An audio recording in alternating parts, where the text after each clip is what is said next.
एक अनकही प्रेम कहानी यह कहानी है रिया और राहुल की। दो ऐसे दिल जो एक दूसरे के लिए धड़कते थे, लेकिन नियति को कुछ और ही मंजूर था। रिया एक जिंदा दिल लड़की थी जिसकी आंखों में हमेशा एक चमक रहती थी। वह जितनी खूबसूरत थी उतनी ही संवेदनशील भी थी। राहुल एक मेहनती और शांत स्वभाव का लड़ेज का था जिसकी मुस्कान किसी का भी दिन बना सकती थी। उनकी पहली मुलाकात कॉलेज में हुई थी। रिया अपनी सहेलियों के साथ कैंटीन में बैठी थी और राहुल अपनी किताबों में खोया हुआ था। एक गलती से रिया का जूस राहुल की नई शर्ट पर गिर गया। रिया घबरा गई, लेकिन राहुल ने बस मुस्कुराकर कहा, कोई बात नहीं, हो जाता है। उस एक मुस्कान पर रिया का दिल आ गया। धीरे धीरे उनकी दोस्ती गहरी होती गई। वे घंटों बातें करते, एक दूसरे के सपनों को सुनते और एक दूसरे के साथ हंसते हंसते लौटपोट हो जाते। उनकी दोस्ती कब प्यार में बदल गई, उन्हें पता ही नहीं चला। वे एक दूसरे के लिए बने थे, ऐसा लगता था। उनके दोस्तों को भी यह बात साफ दिखती थी। कॉलेज खत्म होने के बाद राहुल को शहर से बाहर नौकरी मिल गई।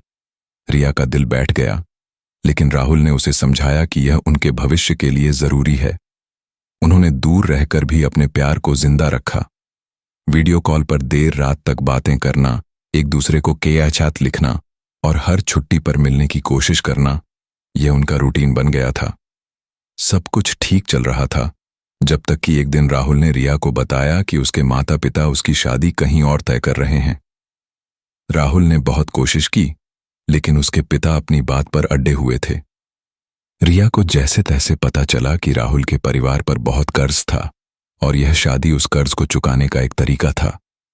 राहुल रिया को खोना नहीं चाहता था और रिया राहुल के लिए कुछ भी करने को तैयार थी। रिया ने राहुल से कहा कि वह उसके साथ भागने को तैयार है, लेकिन राहुल जानता था कि ऐसा करने से रिया को कितना कुछ झेलना पड़ेगा। वह अपने परिवार को भी नहीं छोड़ना चाहता था। उनके पास कोई रास्ता नहीं था। आखिरकार एक भारी दिल के साथ उन्होंने अलग होने का फैसला किया। जिस दिन राहुल की शादी थी, रिया अपने कमरे में बंद थी। उसकी आंखों से आंसू रुकने का नाम नहीं ले रहे थे। राहुल ने भी अपनी आंखों में आंसू लिए उस शादी को स्वीकार किया जो उसे अपनी रिया से दूर कर रही थी। कई साल बीत गए। रिया ने अपनी जिंदगी में आगे बढ़ने की कोशिश की, लेकिन राहुल की यादें उसके दिल में हमेशा जिंदा रहीं। उसने कभी शादी नहीं की। वह अकेली ही अपने माता पिता के साथ रहती थी और एक स्कूल में पढ़ाती थी। एक दिन रिया को एक पुराना खत मिला जो राहुल ने उसे कॉलेज के दिनों में लिखा था। उसमें उसने लिखा था, हमेशा याद रखना रिया, तुम मेरी पहली और आखिरी मोहब्बत हो। उस खत को पढ़कर रिया की आंखें नम हो गईं। उसने महसूस किया कि भले ही वे साथ नहीं थे, उनका प्यार हमेशा उनके दिलों में जिंदा रहेगा। यह एक ऐसी प्रेम कहानी थी जो अधूरी रहकर भी पूरी थी। क्या आप किसी